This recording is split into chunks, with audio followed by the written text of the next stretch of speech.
You're listening to the Main Street Finance Podcast, where we take the Wall Street bull by the horns to help you achieve your financial goals. Whether it's budgeting, investing, or financial independence, we tackle the big questions in the pursuit of financial literacy. And now, your host.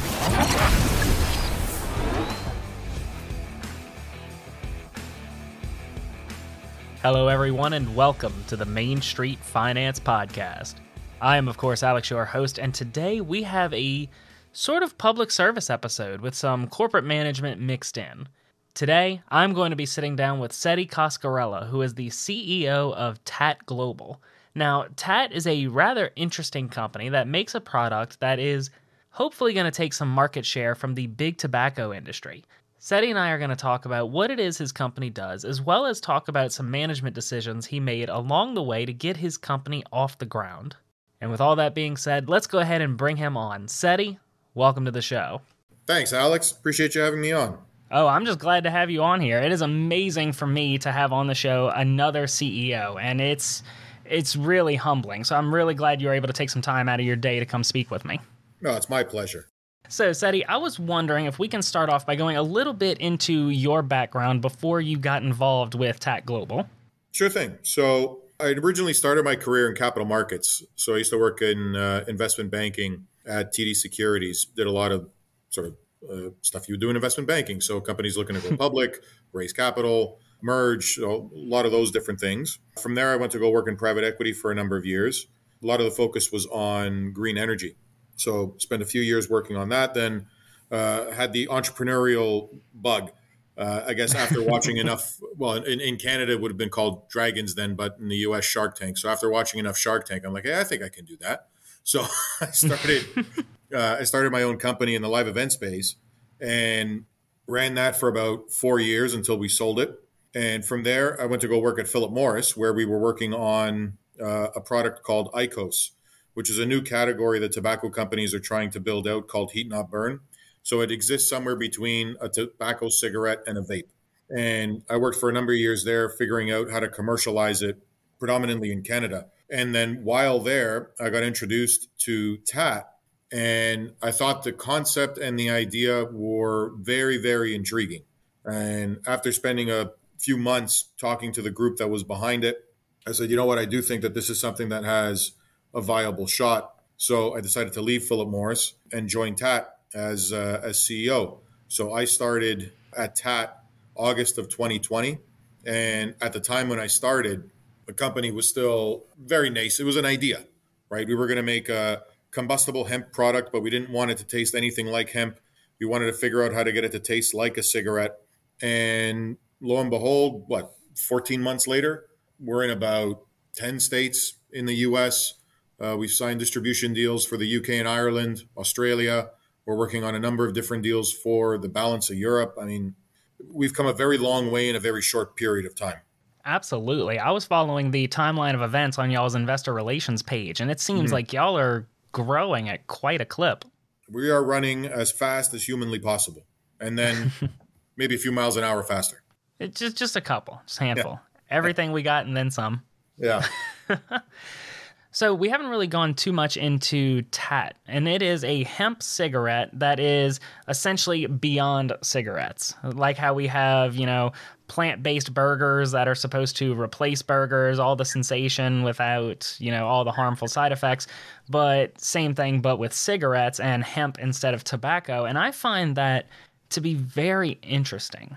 Would you mind expanding into just what TAAT's place in the market is and who your target consumer is?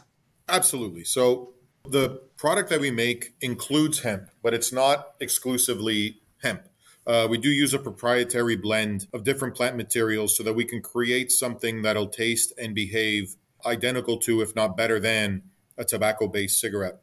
So while there are hemp cigarettes that currently exist, from a smoker standpoint, if you were to try it, it's not going to taste like a tobacco cigarette. It's going to taste like you're smoking a joint, right? Which is fine. But if you're somebody who's used to smoking, say, Marlboro, and I give you something that tastes like a cannabis joint, that's not really the flavor profile you're looking for. I mean, the analogy I usually use is, let's suppose you want a pint of beer and I bring you a glass of wine, and I shrug my shoulders and say, well, it's all alcohol, so what does it matter? Well, it kind of matters, right? I wanted a pint of beer. So similarly, when we went out and tried to create this product, we wanted to ensure that we could match the target consumer's flavor profile as closely as possible. And that's really what we've been able to achieve with TAAT. And we've gone through extensive R&D and really engineered this product to behave just as a cigarette would behave. And I think when you do that, your chances of success are significantly higher. You know, when I take a look at the industry as a whole, even from working at Philip Morris, I've worked with thousands of smokers. And when you work with them, you realize that the vast majority of them have tried vaping, okay? Like upwards of 75, 80% of smokers have tried vaping. Yet, if you take a look at the nicotine consumption, the number of smokers still outweighs the number of vapors 20-1. So if everybody tried vaping, why is everybody still smoking? So just a quick clarification. So the 20-1, is that in the U.S. or is that global? That's U.S., but you'll find similar stats globally. So Wow. When you start taking a look at how vape performs, you typically see a big spike, then it plateaus a little bit, and oftentimes it just falls off a cliff.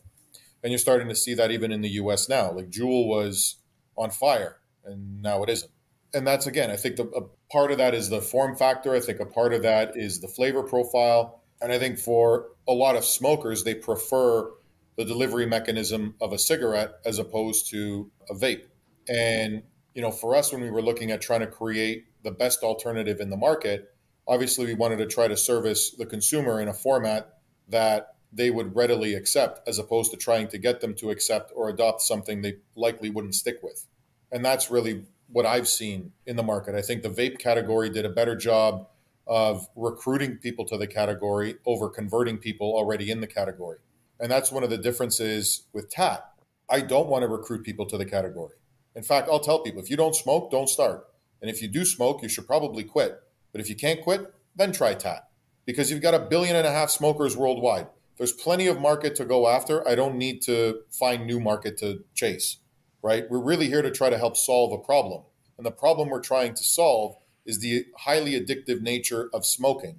Our product is not addictive because it doesn't have any nicotine and it doesn't have any tobacco. We instead satiate through CBD, which would naturally be present in hemp. Now, the CBD itself has a calming factor that smokers are otherwise looking for. So a lot of smokers don't really understand how nicotine works. A lot of people don't really understand how nicotine works. So people think they go out for a cigarette and it calms them down, right? You're agitated, you're stressed, you've had a bad day, you just want a little bit of a break. You go out, you have a cigarette, and you calm down. Smoking does not calm you down. I'm telling you, it doesn't, okay?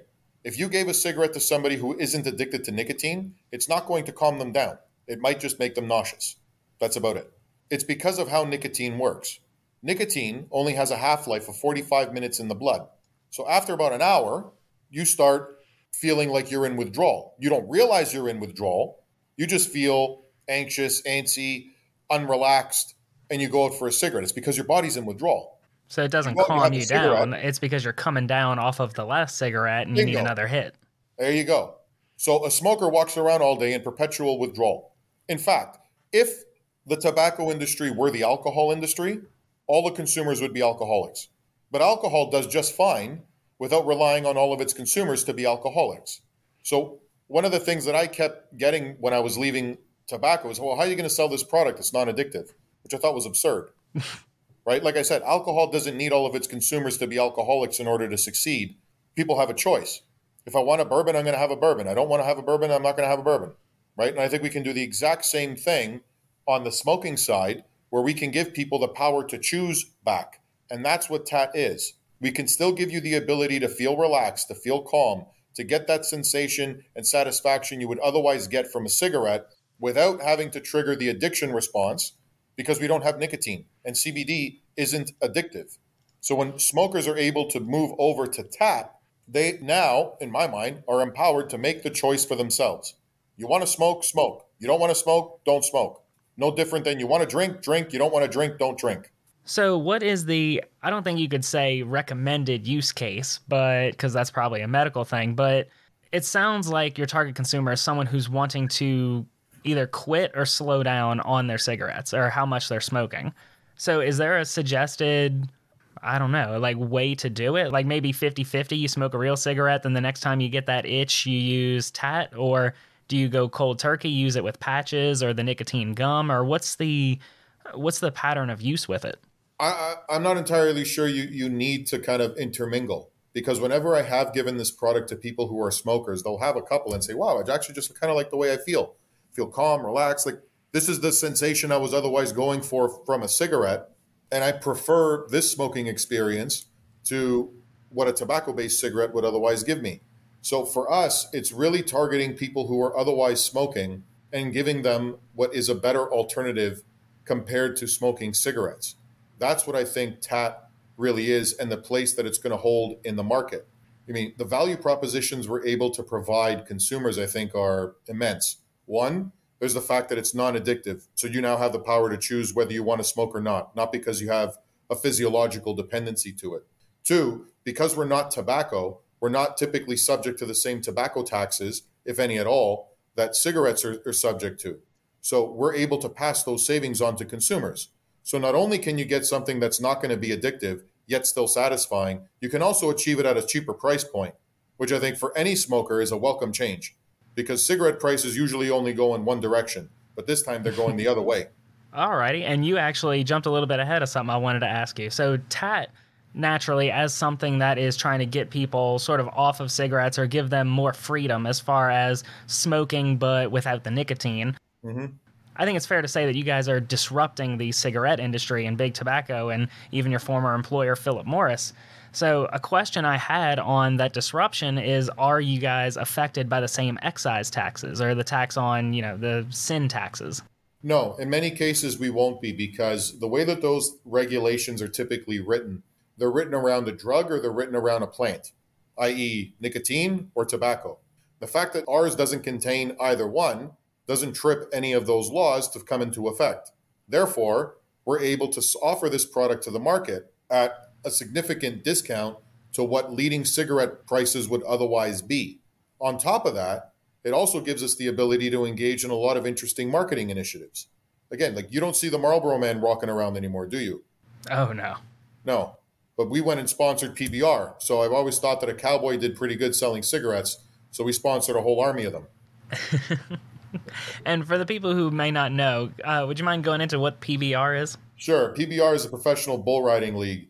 So they run a number of events throughout the country over the course of the year. They've got a number of fabulous riders from all over the world. It's a tremendous spectacle, draws tons of fans. They have a highly engaged audience that tends to over-index on smoking. So when we were chatting with them, we thought that this was a natural fit. And we established a 3-year deal with them earlier this year. So that was our first sort of sponsorship. And I think we're going to look to build on the success of that. But again, that just demonstrates the things that we as a company can do that big tobacco can't, because you don't really see Marlboro sponsoring anything. I mean, they sponsor Formula One. Okay, so they sponsor Ferrari. You'll never see a logo on a Ferrari car. Oh, I'm sure. Yeah, yet they'll still sponsor them, but that's the extent of their sponsorship. They can pay a lot of money and get no real recognition for it.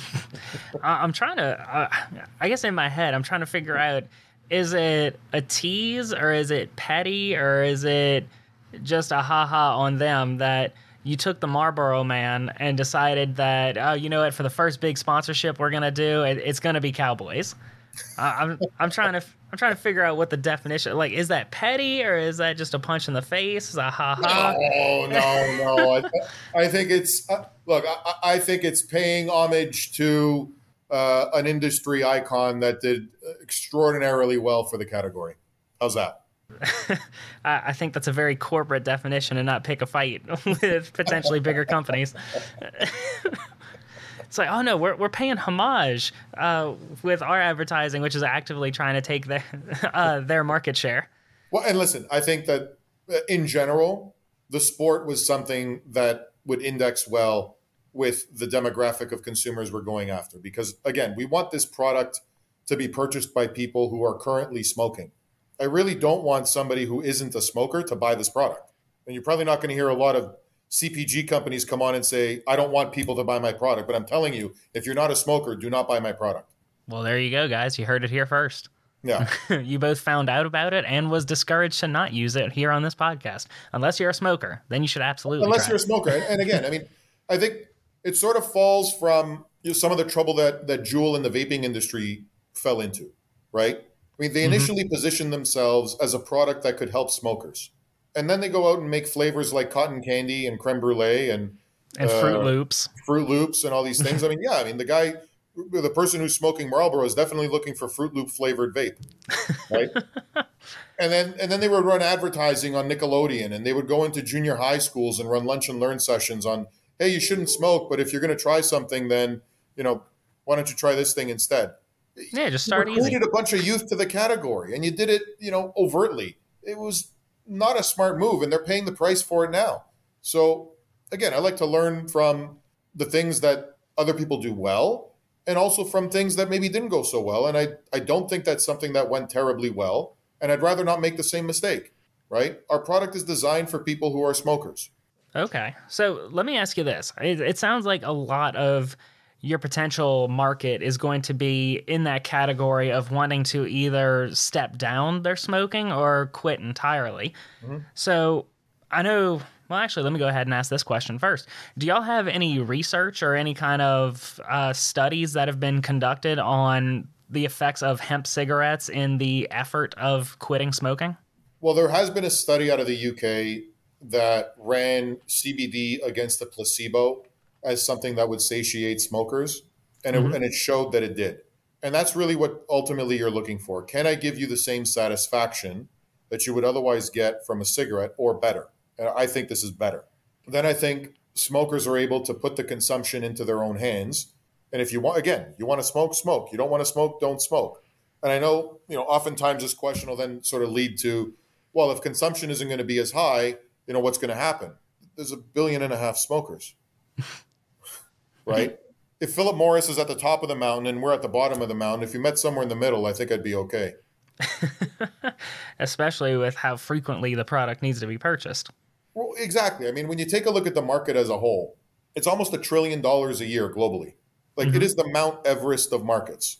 Like to put it in context, if you look at bottled water is $250 billion a year.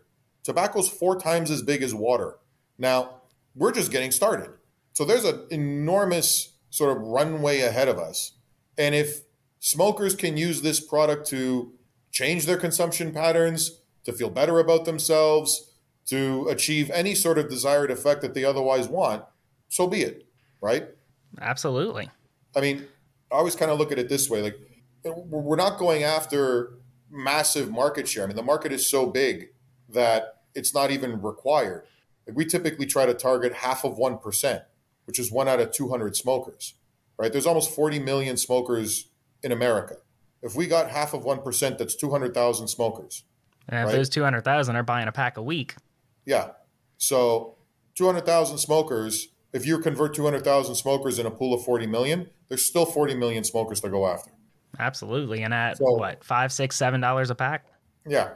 So I think that the economics of the business are such that the numbers always work in your favor. Yeah, and that's something a lot of people don't get. You can be number 10. You don't have to be number 1. And I mean, there's still money to be made, even in what some would classify as a dying industry, that is tobacco. I'll give you an example. There's a brand of cigarettes in the U.S. called Eagle 20s. Not terribly well known, mid-tier brand, not as expensive as Marlboro, not the cheapest one on the market either. Just kind of somewhere in the middle. Eagle 20 sells $750 million worth of cigarettes in the U.S. alone every year. You ever see an ad for Eagle 20s? No, I've never even heard of it. Right. So that's what I mean. Like, you can be way down the line in terms of market share and still be doing extraordinarily well.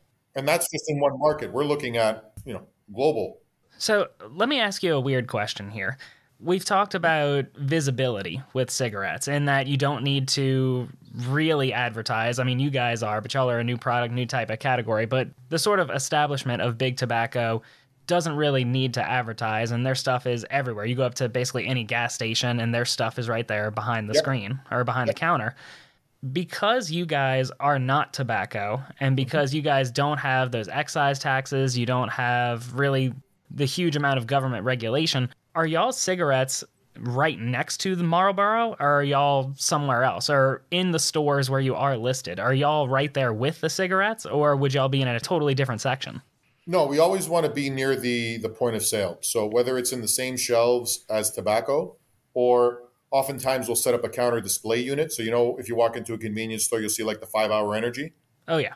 Yeah, we'll try to be in a counter display unit next to the 5-hour energy. And if it's not there, then it'll be on the same shelf as where the cigarettes are, with a sign that says TAAT Beyond Tobacco.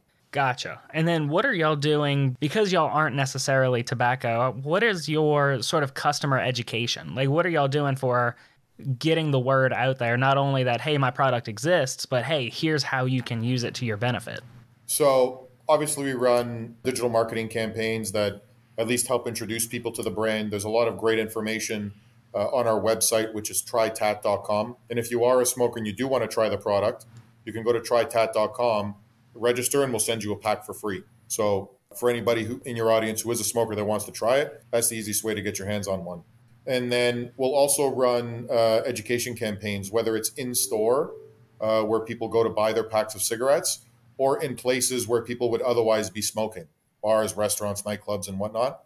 We're starting to engage with agencies to help us on those particular campaigns, because really it is an exercise in putting pack in hand. You want people who are a smoker to physically have a pack in their hand so that they can try it. And I think when that happens, the product will speak for itself. They'll either feel a particular way, they'll love the taste, they'll enjoy how the pack looks. In any event, to hit that 0.5 share that I mentioned earlier, I need 1 out of those 200 people to like it. So 199 could hate it, one of them loves it, and you're doing incredibly well. Well, hot diggity.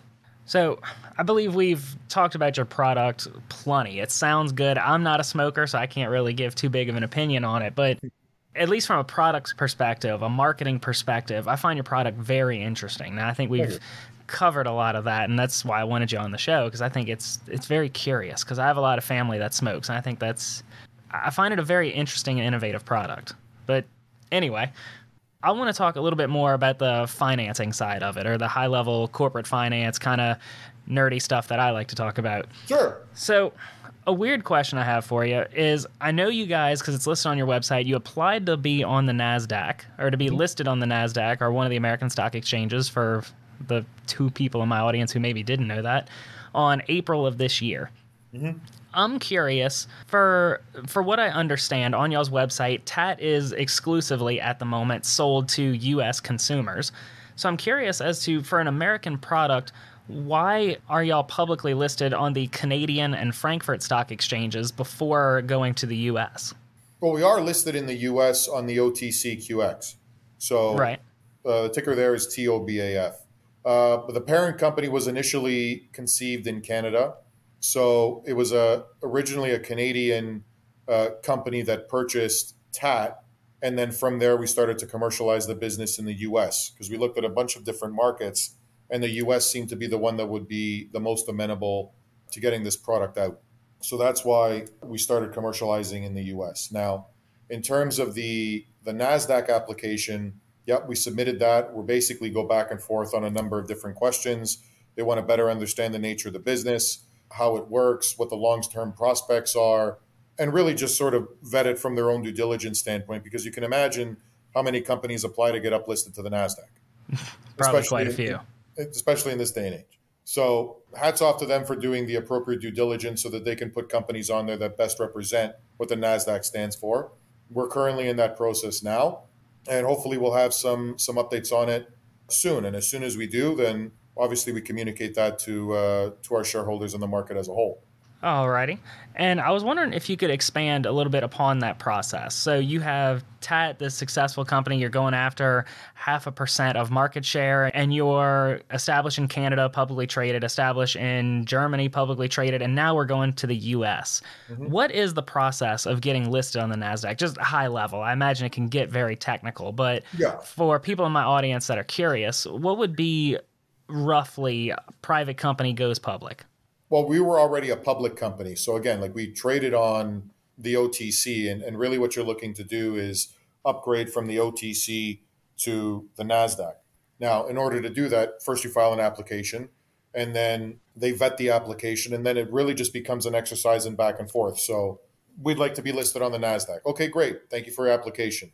Tell us more about your company. So then you submit a whole package on what the company is, the corporate structure, all these sorts of things. And then they take time to kind of go through that. They'll go through all that due diligence, check all your public filings. Then they'll come back and say, okay, we need a bit more clarification on A, B, C, D, E, all the way through Z. Okay. So then you write all the answers to that. You send it to them. They'll vet through that. Okay. Can you provide some more color on this or this or this? Okay. And it's just really a back and forth. I mean, you got to imagine. I mean, I almost feel bad for them on their end. I mean, they're understaffed and overworked. So really just an exercise in patience sometimes and kind of going through that process. But it is what it is.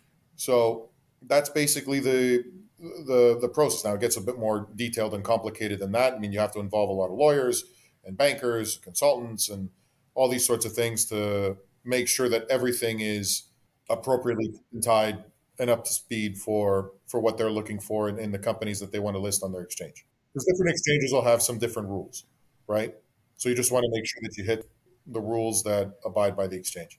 Alrighty, Setti. So I think with that, we can go ahead and go towards the conclusion of the show. So with that, if my audience wants to learn more about you, more about TAAT Global, where can they find out more about you and where could they potentially get in communication with you?